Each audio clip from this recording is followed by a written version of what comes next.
Räägime täna sellisest teemast, kes on kristlane, kuidas kristlaseks saab esiteks ja mis see kristlase definitsioon üldse on.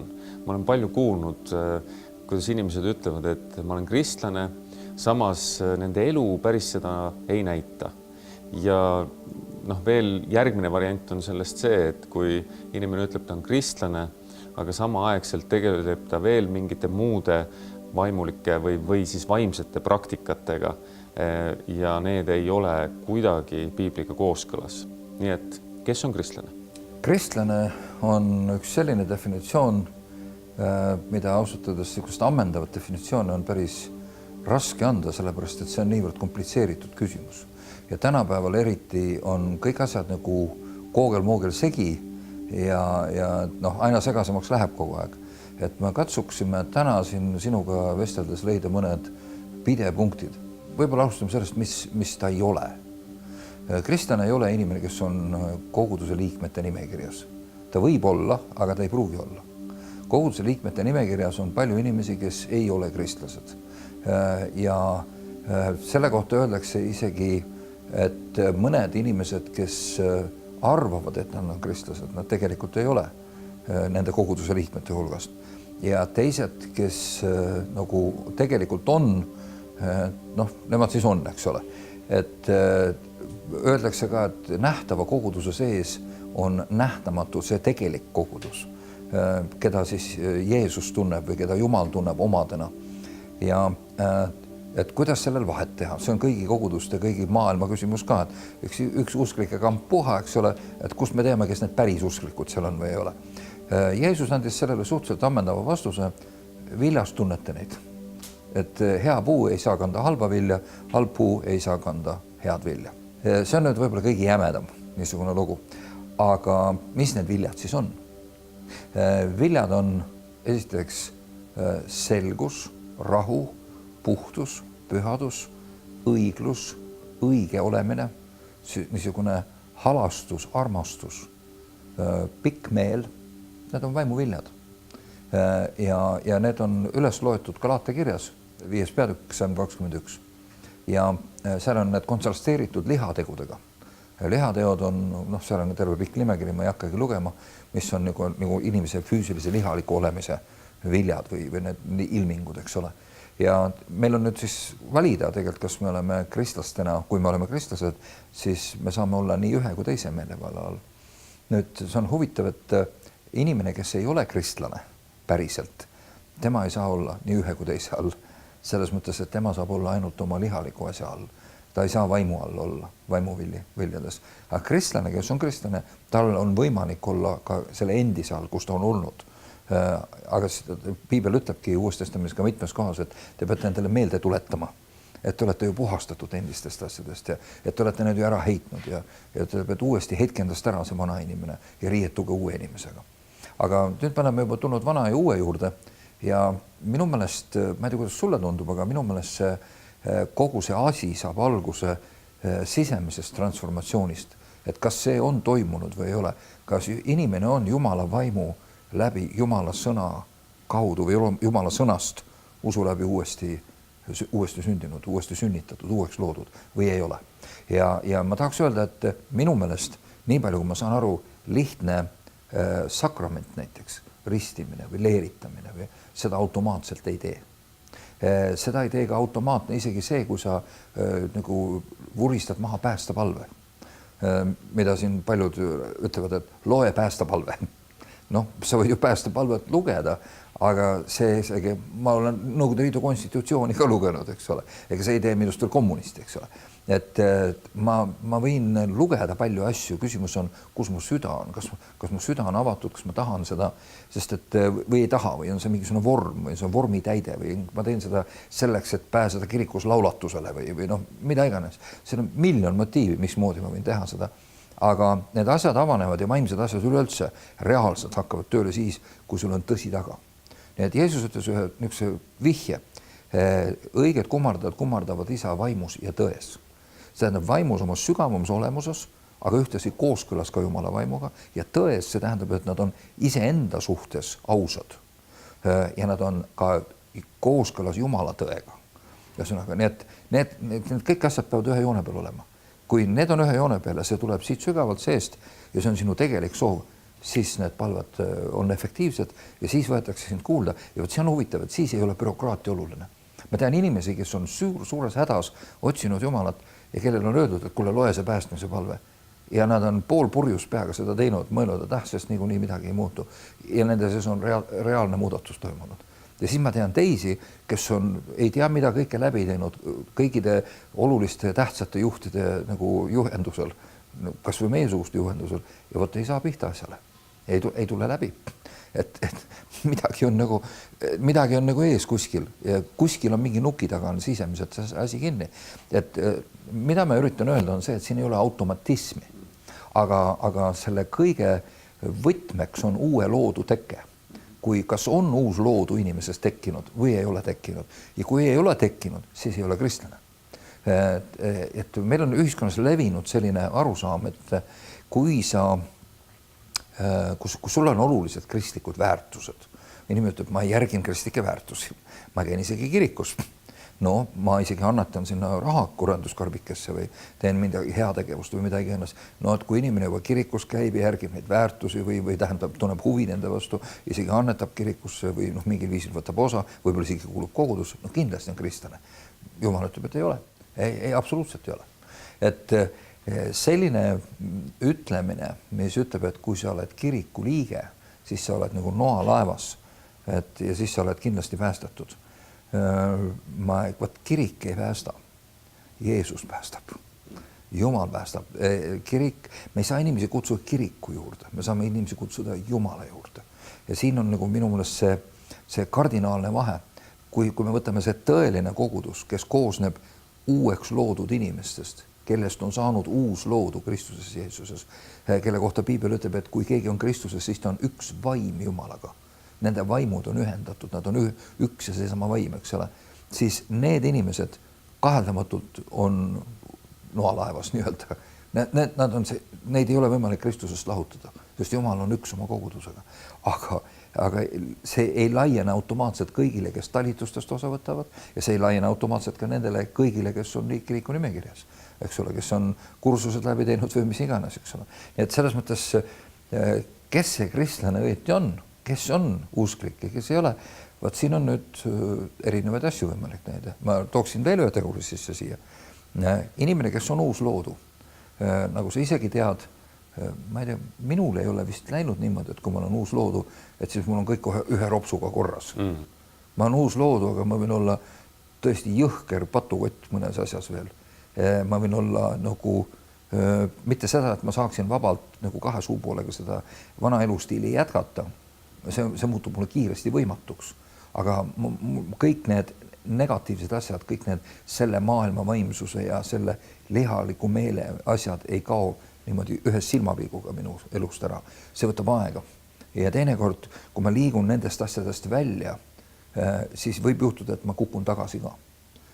Võib juhtuda ka nii, et ma kukun täitsa üleüldse ära, laualt maha ja pean uuesti tulema risti alla, nagu ma elus kunagi varem tulnud ja hakkama uuest otsast peale, eks ole. Ja ma tean, et Piibel ütleb Vanas Testamendis, et Jumal teeb inimesele seda palju kordi, et ta tema elu hauast üles toob või surmast üles toob, et valgustada teda eluvalgusega. Ja eestikeelne Piibel vähem 68 aasta tõlge ütleb, et 2-3 korda teeb seda. Õnneks kõik teised tõlked ütlevad, et palju kordi. Ei ole, et 3 korda on olnud, nüüd on nagu kriips peal, et see päris nii ei ole.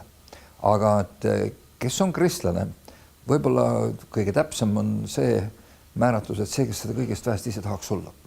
See, kes otsib Jumalast siirast südamest, see, kes on avatud, kes usub Jumalat, kes on alistunud tema sõnale ja alistunud tema valitsusele, see on kristlane.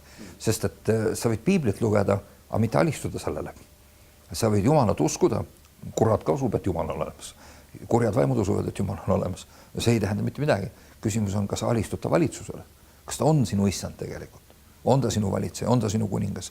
Kui ei ole, siis sa ei ole kristlane. Ja veel üks asi on see, et kristlased ei ole ju mitte tingimata need inimesed, kes on mingisuguste väärtuste järgi ja täpselt, või ütleme, mingi kindla maailmavaate omandajad. Nad on ikkagi need inimesed, kes on lubanud Jumalale enda sees alustada tööd ja nad tahavad kuhugi välja jõuda. Ja nüüd, kui ma nüüd panen ühe selle sama koguduse kokku, üks on nüüd uus loodu, aga ta veel võitleb mingite sabadega. Teinekord see võitlus võib võtta aastaid. See ei pruugi olla niisama lihtne. Mõned asjad ei tule enne ilmseks, kui 10 aastat on möödas. Lihtsalt inimese sisemine areng ei jõua enne nende asjadele. Siis seal samas on keegi teine, kellel nähtavaid probleeme üldse pole. Aga ta ei ole uus loodu. Ja nad on ühe sama koguduse liikmed. Nüüd see on patukott nagu see esimene tüüp. Teine ei ole, vähemalt mitte avalikult. Ja ometi üks on kristlane, see esimene ja teine ei ole. Et tõeline koogel-moogel, kui sa mõtled niimoodi, eks ole. Et mille järgi me saame öelda, et see uus lood on kriitiline? Sellepärast, et Paulus ütleb meile seda, et see on Galaatia kiri, viimane peatükk, mis ütleb, et Kristuses ei tee mitte midagi kättesaadavaks. Ei ümberlõikamine ega ümberlõikamatus, mis tähendab siis täiesti täpne käskude pidamine või nende pidamata jätmine, vaid uus loodu. Eks ole?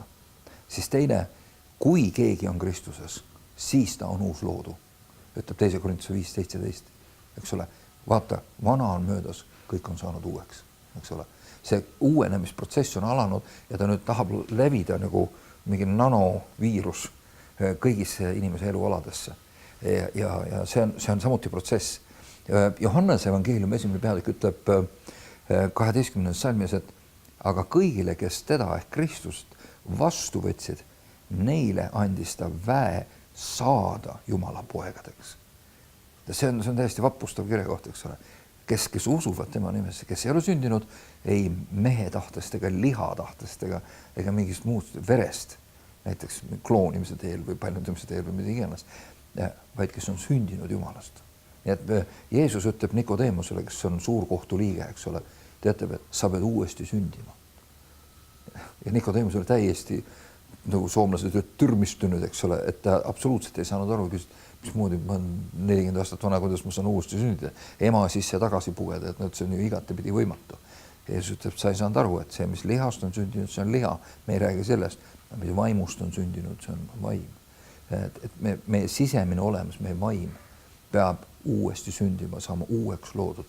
Ja sellele ütleb ka Peetrus, ütleb oma esimeses kirjas kohe, esimeses peatükis kohe, ütleb, et salmis 23 minu meelest, et te olete uuesti sünnitatud mitte kaduvast, vaid kadumatust seemnest, Jumala sõnast. Ja ühesõnaga uuesti sündimine või kristlaseks saamine, ta tuleb esile selle tõttu, et selle algatajaks on sõna, selle protsessi liikuma panevaks jõuks on Jumal, kes teeb meie sees tööd ja tõmbab meid Kristuse poole, sest Jeesus ütles, et ükski ei või tulla minu juurde, kui isa teda ei tõmba. Eks ole? Selle protsessi viib kulminatsioonini Jumala vaim ja Jumala töö meie sees. Ühel hetkel saab valgust nii palju, me kuuleme Jumala sõna ja me mõistame lõplikult, et see on tõde. Nüüd me avame ennast sellele tõele, alistume sellele, ütleme, okei, tule muuda, tule ole, tee kõike, mida, tule vormi mind, kujunda mind selliseks, nagu sa oled algusest peale tahtnud.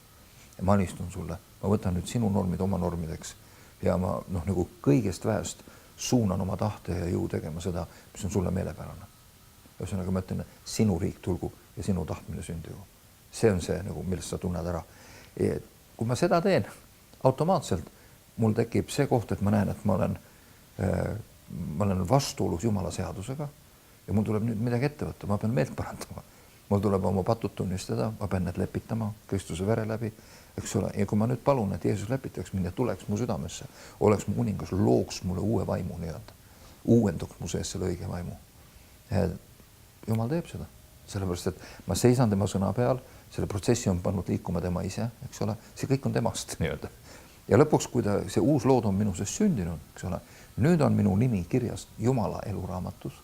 Nüüd Jeesus ütleb minu kohta, et ma tunnen neid, kes on minu omad ja nüüd juhtub ka see, et sulle on antud kood, et sa saad Jumala sõnast aru, kui sa seda loed, sa taipad vaimseid asju, eks ole, Jumala vaim seletab sulle asju lahti. Nii et nagu Piibel ütleb, et sul ei ole vaja, et ükski inimene sind õpetaks, vaid sind õpetab Jumala vaim ja paljudes asjades, nii paljudes asjades, et tegelikult sa esitad küsimuse ja vastus on plaksti su sees olemas. Ja see on nii kiire või niivõrd efektiivne, et see on täiesti absoluutselt hämmastav. See ei tähenda, et sa kõike tead, osa asju sa pead oma interneti kaudu õppima, lihtsalt lugema ja saama teada teiste kaudu, aga väga palju asju sa lihtsalt sa tajud ja mõistad oma sees ja vot see on nüüd see võti. Jälle üks võtmetest, sest et Vana Testament ütleb ka juba ennustades kristlust, ta ütleb, et nad kõik on Jumala poolt õpetatud. Et kristlus ei ole see, et me oleme kõik koolis käinud. Mul ei ole kooli vastu midagi, aga kooli üks häda on see, et väga paljud koolid õpetavad pelgalt inimeste arvamusi. Nad ütlevad seda, et see on, see arvas nii ja sellel sajandil too arvas naa ja see kritiseeris seda, too oli temaga nõus ja teine ei olnud nõus ja nii edasi, nii edasi. Ja väga tore, ma arvan ka midagi, eks ole. Igaüks võib midagi arvata, kass ka arvas midagi. Et ma ei taha öelda kuidagi, et suured niisugused teoloogid või jumala mehed ja nende, ütleme, jumala inimesed, et need arvamused ei loe midagi, kindlasti loeb. Aga ma tahan öelda, et see ei ole võrreldav sellega, et Jumal õpetab sind. See ei ole võrreldav sellega, et Jumala vaim avab sulle Jumala sõna ja sa taipad, kuidas see lugu on. Ja see on nüüd huvitav. Need, kes on uuesti sündinud, need, kes on Jumala lapsed, kes on tema oma, need tunnevad üksteist ära. Need tunnevad üksteist ära. Neile meeldivad ühed asjad, neile nad jälestavad samu asju, nad armastavad samu asju, neid tõmbab samade asjade vastu ja nii kui nad rääkima hakkavad, nad tunnevad sisemist osadust. Ja sama asi, neil on klaassein vahel maailma vaimuga ja nad kas või oma endiste sõprade ja asjadega, nad saavad hästi läbi, aga neil ei ole millestki rääkida. Need on kaks eraldi kuningriiki, neil ei ole kokkupuutepunkti enam. Et nad on täiesti nagu sisemiselt täiesti eraldunud. Ja mitte sellepärast, et nad oleksid asotsiaalsed, vastupidi, nad on väga sotsiaalsed. Nii et kes on kristlane? Kristlane on tegelikult keegi, kes on oma elu andnud Jumalale, kes tegelikult lubab Jumalalt ennast valitseda.